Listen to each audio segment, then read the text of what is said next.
ಎಲ್ರಿಗೂ ನಮಸ್ಕಾರ. ಈ ಒಂದು ವಿಡಿಯೋದಲ್ಲಿ ನಾನು ನಿಮ್ಗೆ ಏನ್ ತಿಳಿಸ್ಕೊಡ್ತೀನಿ ಅಂದ್ರೆ, ಯುವನಿಧಿ ಯೋಜನೆಯ ಸೆಲ್ಫ್ ಡಿಕ್ಲರೇಷನ್ ಅಲ್ಲಿ ಒಂದು ಹೊಸ ಅಪ್ಡೇಟ್ ಬಂದಿದೆ. ಅದೇನಂದ್ರೆ 3 ತಿಂಗಳಿಗೆ ಒಂದ್ಸರಿ ಸೆಲ್ಫ್ ಡಿಕ್ಲರೇಷನ್ ಸಬ್ಮಿಟ್ ಮಾಡಬೇಕು ಅಂತ ಅಪ್ಡೇಟ್ ಮಾಡಿದ್ದಾರೆ. ಸೆಲ್ಫ್ ಡಿಕ್ಲರೇಷನ್ ಪೇಜ್ ಯಾವಾಗ ಓಪನ್ ಆಗುತ್ತೆ ಮತ್ತೆ 3 ತಿಂಗಳು ಸೆಲ್ಫ್ ಡಿಕ್ಲರೇಷನ್ ಒಂದೇ ಸಲ ಸಬ್ಮಿಟ್ ಮಾಡಿದ್ರೆ ಅಮೌಂಟ್ ಒಟ್ಟಿಗೆ ಬರುತ್ತಾ ಅಥವಾ ಇಲ್ವಾ ಅಂತ ತಿಳಿಸ್ಕೊಡ್ತೀನಿ. ವಿಡಿಯೋನ ಎಲ್ಲೂ ಸ್ಕಿಪ್ ಮಾಡ್ದೇನೆ ಪೂರ್ತಿ ನೋಡಿ. ಇವಾಗ ಸೇವಾ ಸಿಂಧು ವೆಬ್ಸೈಟ್‌ಗೆ ಲಾಗಿನ್ ಆಗಿ ತೋರಿಸ್ತೀನಿ ನೋಡಿ ಸೆಲ್ಫ್ ಡಿಕ್ಲರೇಷನ್ ಅಲ್ಲಿ ಏನ್ ಅಪ್ಡೇಟ್ ಮಾಡಿದ್ದಾರೆ ಅಂತ. ಅದಕ್ಕೂ ಮುಂಚೆ ನೀವೇನಾದ್ರೂ ನನ್ನ ಚಾನೆಲ್‌ನ ಫಸ್ಟ್ ಟೈಮ್ ನೋಡ್ತಾ ಇದ್ರೆ ಈ ವಿಡಿಯೋ ಕೆಳಗಡೆ ಫ್ರೀ ಆಗಿ ಸಬ್ಸ್ಕ್ರೈಬ್ ಅಂತ ಒಂದು ಬಟನ್ ಇರುತ್ತೆ, ಕ್ಲಿಕ್ ಮಾಡಿ. ಮತ್ತೆ ಪಕ್ಕದಲ್ಲಿರೋ ಬೆಲ್ ಐಕಾನ್ ಮೇಲೆ ಕ್ಲಿಕ್ ಮಾಡಿ ಆಲ್ ಅಂತ ಸೆಲೆಕ್ಟ್ ಮಾಡಿ. ನೀವು ಈ ರೀತಿ ಮಾಡೋದ್ರಿಂದ ನಾನು ಯಾವುದೇ ಒಂದು ಹೊಸ ವಿಡಿಯೋ ಅಪ್ಲೋಡ್ ಮಾಡಿದಾಗ ನಿಮಗೆ ನೋಟಿಫಿಕೇಶನ್ ಮುಖಾಂತರ ಬರುತ್ತೆ. ಇವಾಗ ಸೇವಾ ಸಿಂಧು ವೆಬ್ಸೈಟ್‌ಗೆ ಲಾಗಿನ್ ಆಗ್ತೀನಿ. ಲಾಗಿನ್ ಆಗೋಕೆ ಫೋನಲ್ಲಿ ಕ್ರೋಮ್ ಆ್ಯಪ್‌ನ ಓಪನ್ ಮಾಡ್ಕೊತೀನಿ. ಓಪನ್ ಮಾಡ್ಕೊಂಡು ಇಲ್ಲಿ ಸರ್ಚ್ ಬಾರ್‌ನಲ್ಲಿ ಸೇವಾ ಸಿಂಧು ಡಾಟ್ GS ಅಂತ ಸರ್ಚ್ ಮಾಡ್ಕೊತೀನಿ. ಸರ್ಚ್ ಮಾಡ್ಕೊಂಡಾಗ ನೆಕ್ಸ್ಟ್ ಈ ರೀತಿ ಬರುತ್ತೆ. ಇಲ್ಲಿ ಸೇವಾ ಸಿಂಧು ಒನ್ ಅಂತ ಒಂದು ಫಸ್ಟ್‌ನೇ ವೆಬ್ಸೈಟ್ ಇರುತ್ತೆ. ಈ ವೆಬ್ಸೈಟ್ ಮೇಲೆ ಕ್ಲಿಕ್ ಮಾಡ್ಕೊತೀನಿ. ಕ್ಲಿಕ್ ಮಾಡ್ಕೊಂಡಾಗ ನೆಕ್ಸ್ಟ್ ಈ ರೀತಿ ಬರುತ್ತೆ. ಇಲ್ಲಿ ಯೂಸರ್ ಐಡಿ ಮತ್ತು ಪಾಸ್ವರ್ಡ್‌ನ ಎಂಟರ್ ಮಾಡಿ ಲಾಗಿನ್ ಆಗಬೇಕು.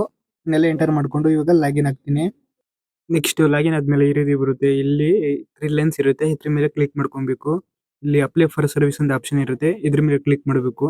ಇಲ್ಲಿ view all available service option ಮೇಲೆ ಕ್ಲಿಕ್ ಮಾಡಬೇಕು. ನೆಕ್ಸ್ಟ್ ಈ ರೀತಿ ಬರುತ್ತೆ. ಇಲ್ಲಿ ಸರ್ಚ್ ಆಪ್ಷನ್ ಹತ್ರ ಯುವನಿಧಿ ಅಂತ ಸರ್ಚ್ ಮಾಡ್ಕೊಬೇಕು. ಯುವನಿಧಿ ಅಂತ ಸರ್ಚ್ ಮಾಡ್ಕೊಂಡಾಗ ಇಲ್ಲಿ ಕೆಲವೊಂದು ಆಪ್ಷನ್ಗಳು ಬರುತ್ತೆ. ಇಲ್ಲಿ ಯುವನಿಧಿ ಸೆಲ್ಫ್ ಡಿಕ್ಲರೇಷನ್ ಆಪ್ಷನ್ ಮೇಲೆ ಕ್ಲಿಕ್ ಮಾಡ್ಕೊಬೇಕು. ಕ್ಲಿಕ್ ಮಾಡ್ಕೊಂಡಾಗ ನೆಕ್ಸ್ಟ್ ಈ ರೀತಿ ಬರ್ತಿದೆ. ಈ ಮಾರ್ಚ್ ತಿಂಗಳು ಸೆಲ್ಫ್ ಡಿಕ್ಲರೇಷನ್ ಸಬ್ಮಿಟ್ ಮಾಡಕ್ಕೆ ಈ ಸೆಲ್ಫ್ ಡಿಕ್ಲರೇಷನ್ ಪೇಜ್ ಓಪನ್ ಆಗ್ತಿರ್ಲಿಲ್ಲ. ಇವಾಗ ಈ ರೀತಿ ಅಪ್ಡೇಟ್ ಬಂದಿದೆ. ಮುಂಚೆ ಸೆಲ್ಫ್ ಡಿಕ್ಲರೇಷನ್ ಆಪ್ಷನ್ ಮೇಲೆ ಕ್ಲಿಕ್ ಮಾಡ್ಕೊಂಡಾಗ ಸೆಲ್ಫ್ ಡಿಕ್ಲರೇಷನ್ ಸಬ್ಮಿಟ್ ಮಾಡೋ ಪೇಜ್ ಬರ್ತಿತ್ತು. ಅಲ್ಲಿ ಆಧಾರ್ ಕಾರ್ಡ್ ನಂಬರ್ನ ಎಂಟರ್ ಮಾಡಿ ಮತ್ತೆ ಒಂದು OTP ಬರ್ತಿತ್ತು. ಅದನ್ನೆಲ್ಲ ಎಂಟರ್ ಮಾಡಿದ್ಮೇಲೆ ನಮ್ಮ ಹೆಸರು ಮತ್ತೆ ಡಿಗ್ರಿ ಸರ್ಟಿಫಿಕೇಟ್ ನಂಬರ್ ಎಲ್ಲ ಬರ್ತಿತ್ತು. ಮತ್ತೆ ಸೆಲ್ಫ್ ಡಿಕ್ಲರೇಷನ್ ಅವಾಗ ಸಬ್ಮಿಟ್ ಮಾಡ್ತಿದ್ದೋ. ಆದ್ರೆ ಇವಾಗ ಈ ಮಂತ್ ಅಲ್ಲಿ ಸ್ವಲ್ಪ ಚೇಂಜಸ್ ಆಗಿದೆ. ಇಲ್ಲಿ ಏನ್ ಅಪ್ಡೇಟ್ ಇದೆ ಅಂದ್ರೆ ಇನ್ಮೇಲೆ ಪ್ರತಿ ತಿಂಗಳು ಸೆಲ್ಫ್ ಡಿಕ್ಲರೇಷನ್ ಸಬ್ಮಿಟ್ ಮಾಡೋ ಬದಲು ಪ್ರತಿ 3 ತಿಂಗಳಿಗೊಮ್ಮೆ ಸೆಲ್ಫ್ ಡಿಕ್ಲರೇಷನ್ ಸಬ್ಮಿಟ್ ಮಾಡಬೇಕಾಗುತ್ತೆ ಅಂತ ಇದೆ.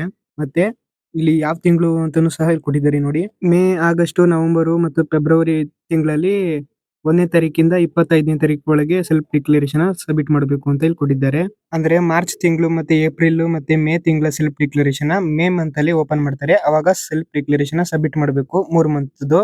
ಅದೇ ರೀತಿ ಜೂನ್, ಜುಲೈ ಮತ್ತೆ August month self declaration August month ಅಲ್ಲಿ ಸಬ್ಮಿಟ್ ಮಾಡಬೇಕು. ಇದನ್ನ ನೀವು ಒಂದ್ಸಲಿ ಓದ್ಕೊಳ್ಳಿ, ಅರ್ಥ ಆಗುತ್ತೆ. ಮತ್ತೆ 10ನೇ ತಾರೀಕಲ್ಲಿ ಚೆಕ್ ಮಾಡಿದಾಗ ಸೇಮ್ ಇದೇ ರೀತಿ ಅಪ್ಡೇಟ್ ಬಂದಿತ್ತು. ಇದರಲ್ಲೂ ಸಹ ಸೇಮ್ 3 ತಿಂಗಳಿಗೊಂದ್ಸಲಿ ಸೆಲ್ಫ್ ಡಿಕ್ಲರೇಷನ್ ಸಬ್ಮಿಟ್ ಮಾಡಬೇಕು ಅಂತ ಇತ್ತು. ಹಾಗಾದ್ರೆ 3 ತಿಂಗಳು ಸೆಲ್ಫ್ ಡಿಕ್ಲರೇಷನ್ ಒಟ್ಟಿಗೆ ಸಬ್ಮಿಟ್ ಮಾಡಿದ್ರೆ 3 ತಿಂಗಳ ಹಣ ಒಟ್ಟಿಗೆ ಬರುತ್ತಾ ಅಥವಾ ಇಲ್ವಾ ಅಂತ ಅಂದ್ರೆ ಅಮೌಂಟ್ ಒಂದೊಂದೇ ಮೊದಲು ಕ್ರೆಡಿಟ್ ಆಗುತ್ತೆ. ನೀವು ಲಾಗಿನ್ ಆಗಿ ಈ ಅಪ್ಡೇಟ್ ನೋಡ್ಕೊಳ್ಳಿ. ಇವನ್ ಇದೀಗ ಅರ್ಜಿ ಸಲ್ಲಿಸಿರೋ ನಿಮ್ಮ ಫ್ರೆಂಡ್ಸ್ಗೂ ಈ ವಿಡಿಯೋನ ಶೇರ್ ಮಾಡಿ.